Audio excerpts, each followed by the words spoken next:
The heavy iron head of a broad-bladed Dane axe rests against a shoulder draped in imperial purple silk.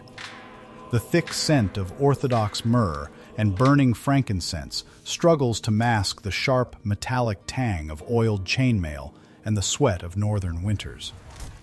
While modern myths reduce these northern wanderers to chaotic raiders, the historical reality operates on a far more clinical and transactional level. These men evolved into the ultimate, highly disciplined protectors of the most sophisticated metropolis on Earth.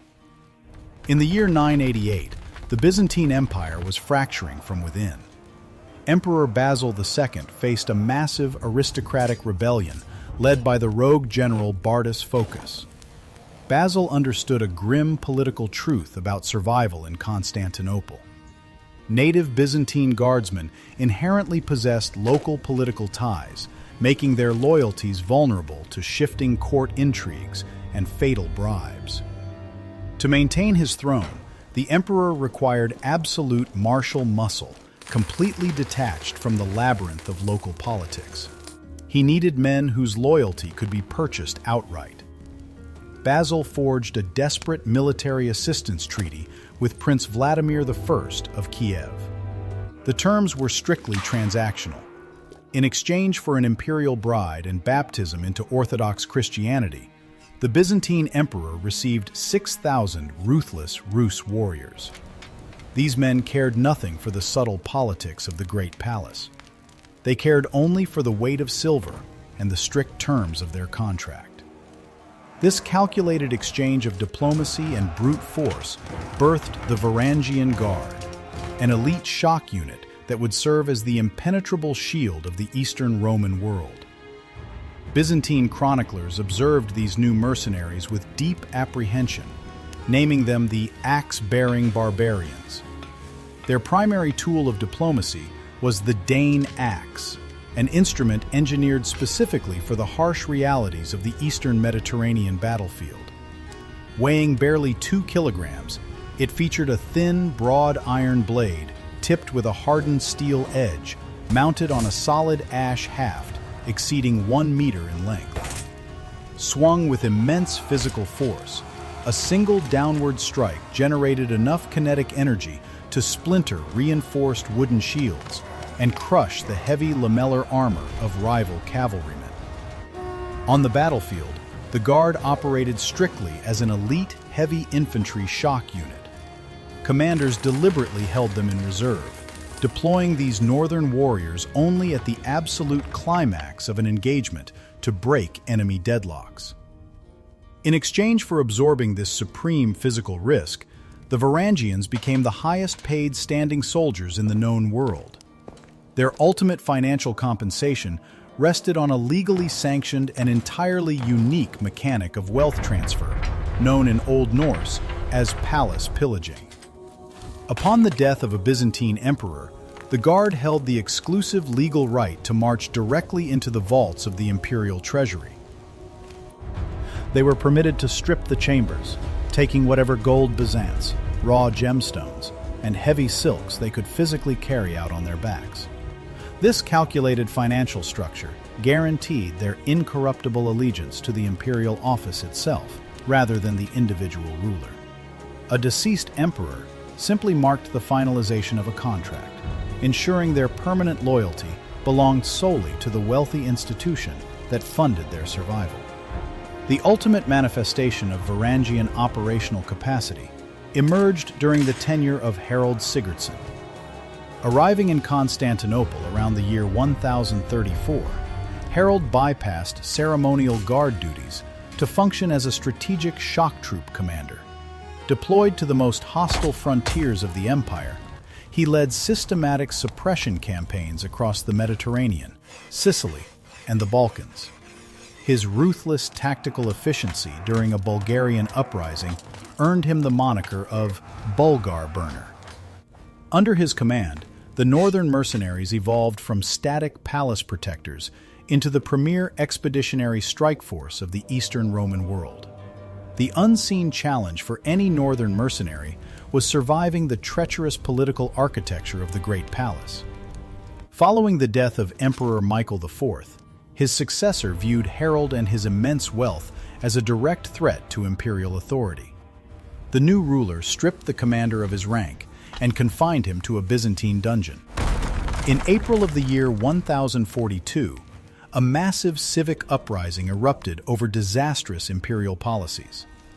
Harold escaped his confinement and immediately rallied his loyal Scandinavian veterans to capitalize on the fractured political landscape. The deposed emperor fled to a local monastery, desperately clinging to the sacred altar beneath its towering green marble columns. Harold and his forces physically breached the heavy church doors, dragging the terrified ruler across the cold mosaic pavement. They completely ignored all ancient rules of religious asylum to secure their target. In a clinical display of Byzantine political mechanics, the fallen emperor was permanently deprived of his sight, a precise physical trauma that legally disqualified him from holding the throne. Having executed this regime change, Harold fled the empire with plundered wealth to finance his eventual ascension to the throne of Norway. The demographic makeup of the Varangian Guard shifted dramatically due to a political collapse 3,000 miles away. In October 1066, the Norman victory at the Battle of Hastings dismantled the Anglo-Saxon aristocracy. Stripped of their ancestral lands, thousands of elite English huscarls chose permanent exile over foreign servitude. By 1088, an armada of over 200 heavy oak ships sliced through the salt spray of the Mediterranean. These vessels delivered more than 5,000 dispossessed English and Danish veterans to the marble docks of Constantinople. They offered Emperor Alexios I Komnenos their absolute martial mastery.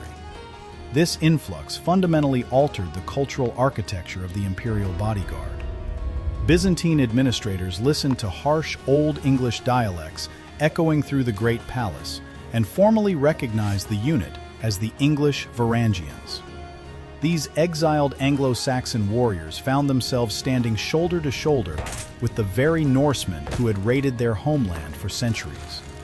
The bitter generational feuds of the North Sea dissolved instantly under the unifying weight of Byzantine gold. The unit became a highly disciplined melting pot of northern European exiles. Deployed to the rugged mountain passes of the Balkans, this newly forged strike force encountered a deeply familiar enemy. The emperor was actively warring against the Norman mercenaries of Robert Guiscard, representing the exact military machine that had conquered England. Gripping their massive two-handed battle axes, the English exiles channeled their displacement into a relentless offensive against the heavy Norman cavalry. The Varangian Guard evolved far beyond a static imperial security detail. It operated as a clinical instrument of retribution, fully financed by the wealthiest empire in the known world. The absolute security of Constantinople fractured in April 1204 when the Fourth Crusade penetrated the ancient sea walls. Venetian galleys poured troops into the metropolis, igniting fires across the commercial districts. The Varangian Guard maintained a rigid defensive line at the Blackernay Palace, using heavy iron axes to break the initial Latin infantry assaults. This resistance halted abruptly when the Byzantine emperor fled into the night with the remaining treasury. Stripped of their financial guarantor, the surviving mercenaries recognized the immediate termination of their contract and surrendered their weapons amidst the burning marble ruins.